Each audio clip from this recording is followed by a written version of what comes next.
Boa noite, meu querido. Como é bom estarmos juntos novamente, falando das coisas de Deus, falando do amor de Deus, falando da graça. Podemos ter um coração cheio de paz. Meu amado, você está vivendo com certeza dias difíceis, mas nessa realidade em que você está vivendo, todos nós estamos vivendo, nós temos duas opções de caminho, bem distintas e que nos levarão a experimentar resultados distintos. O primeiro é começarmos a gemer, a murmurar, a reclamar da vida, cujo resultado é a amargura da alma, é sofrimento, é ansiedade. O segundo é termos um coração grato, começarmos a louvar a Deus, a vermos a glória de Deus, a vermos as grandes bênçãos que Deus tem derramado sobre nós. O simples dom da vida, o fato de nós podermos acordar, isso é graça de Deus, é amor de Deus.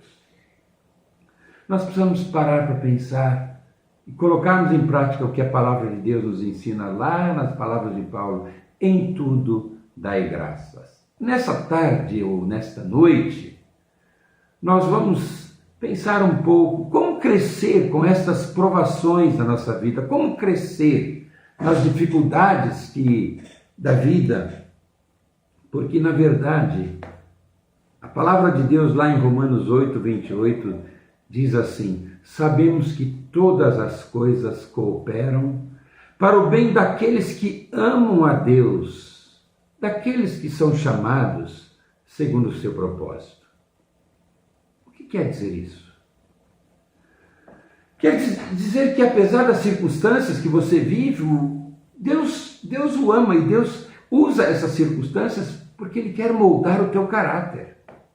E é interessante que a vida cristã, ela é tão autêntica, ela nos foi apresentada por Jesus, e Jesus foi muito honesto. No mundo tereis aflições, mas tenha um bom ânimo, eu venci o mundo. Então, pela história da palavra de Deus, na história bíblica, nós encontramos vários exemplos onde situações e circunstâncias desfavoráveis foram transformados na grande manifestação da glória de Deus. Por exemplo, na vida de José.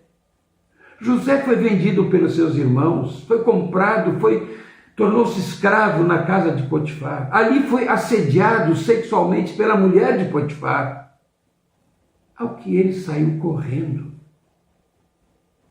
Talvez alguém no nosso tempo diga: não, mas ele é um super-homem. Não, um homem como qualquer um de nós. Mas ele escolheu fazer a vontade de Deus. Ele escolheu manter sua pureza. A palavra de Deus nos diz que se somos filhos de Deus em Cristo, somos também herdeiros. Herdeiros de Deus e co-herdeiros com Cristo. Essa parte todos gostam. Mas a palavra de Deus segue. Ele diz assim: se com Jesus, com Ele sofremos, também com Ele seremos glorificados. E também o apóstolo Paulo nos registra em 2 Timóteo 3,12.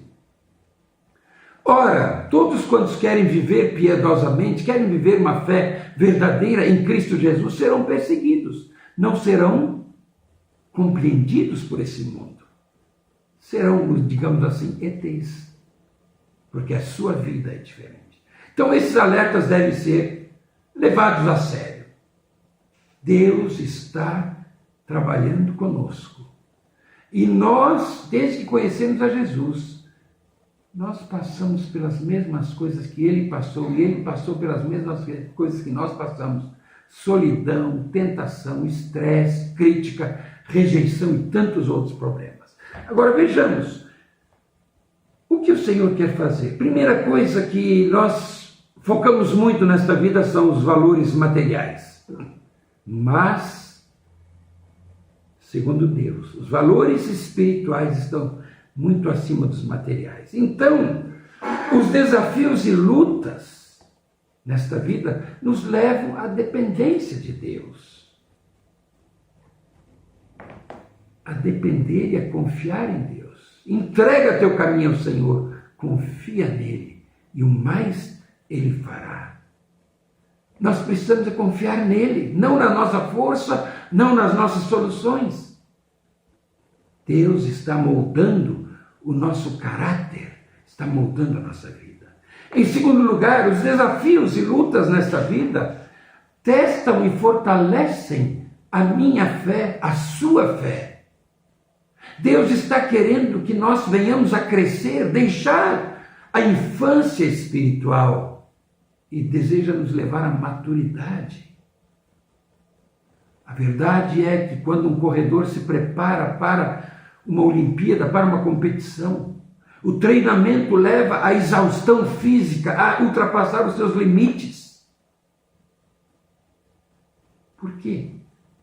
Porque quando chegar o momento da corrida, ele terá que ultrapassar os limites e ele se tornará vitorioso. Veja só, Pedro, na sua primeira carta, no capítulo 1, ele fala da alegria da salvação. Lá a partir dos versos 5, 6, 7, mas ainda nessa vida ele diz, teremos provações que visam confirmar a nossa fé e nos fortalecer. Ele diz assim, para que uma vez confirmado o valor da vossa fé, muito mais preciosa do que o ouro perecível, mesmo apurado por fogo, esta fé redunde em louvor, glória e honra na revelação de Jesus Cristo. As impurezas precisam ser retiradas da nossa vida. Nosso coração precisa ser mudado. Em terceiro lugar, os desafios e lutas levam ao desenvolvimento do nosso caráter.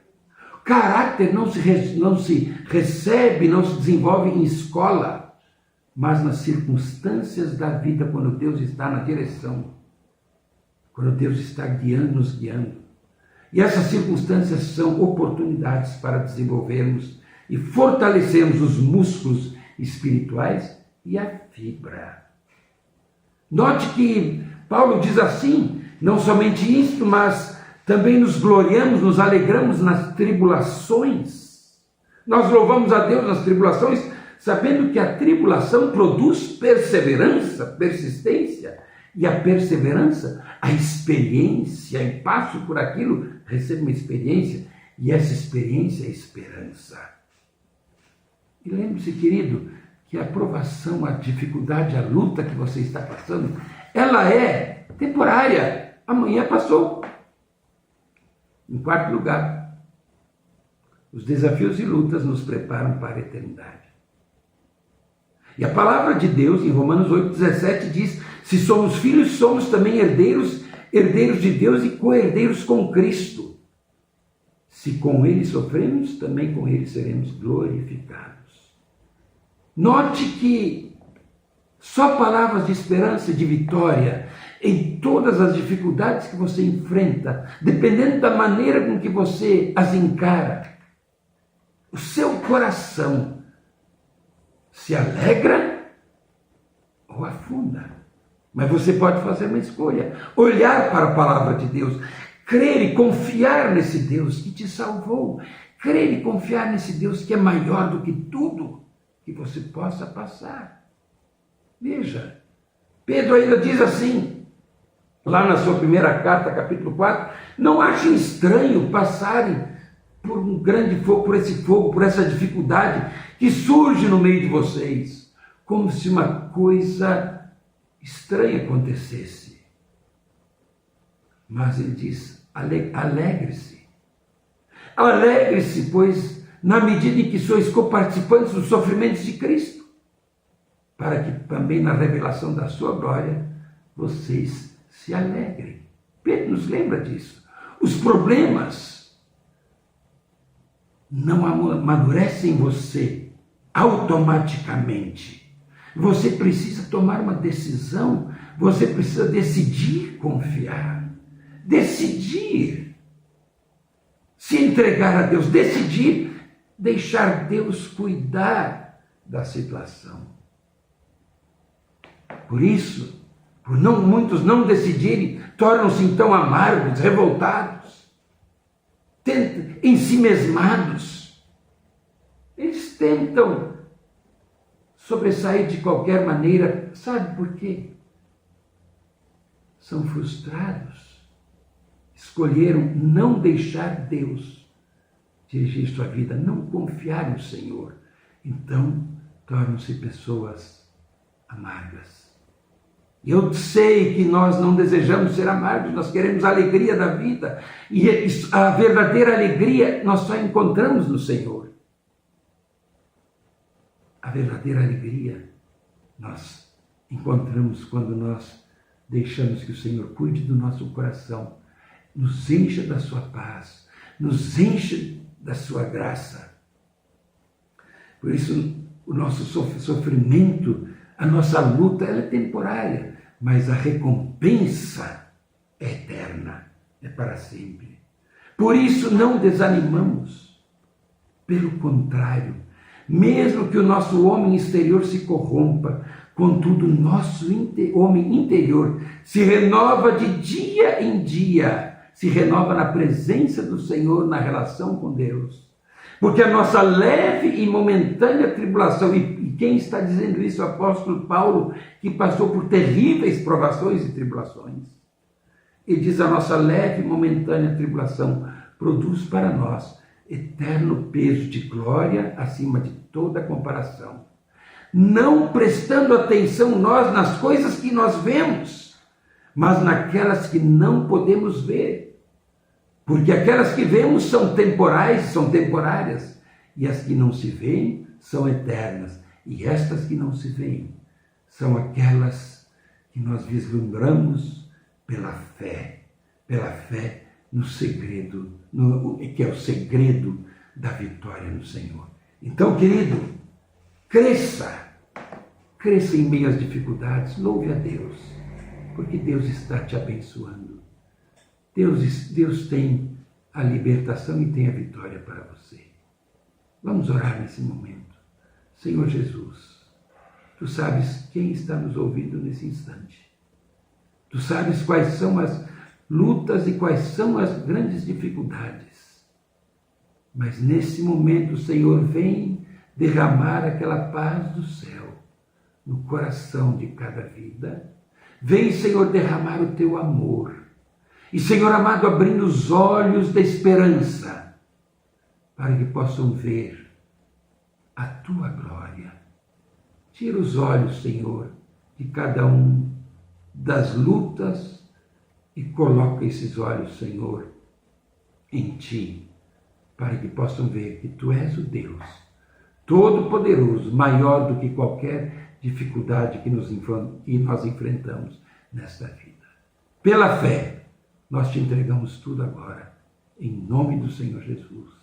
Amém e amém. Querido, eu ainda peço a você que, ao terminar esse vídeo, reúna-se com os seus queridos, com a sua família, e tenha um momento de oração. Peça que cada um faça um pedido de oração e peça que cada um ore pelo outro, colocando diante de Deus as lutas.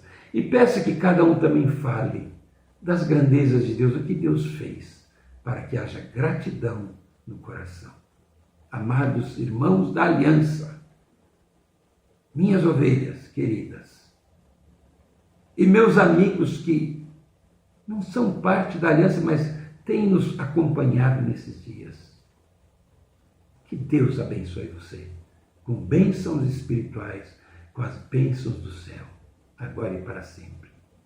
Amém. A Deus toda a glória e toda a honra.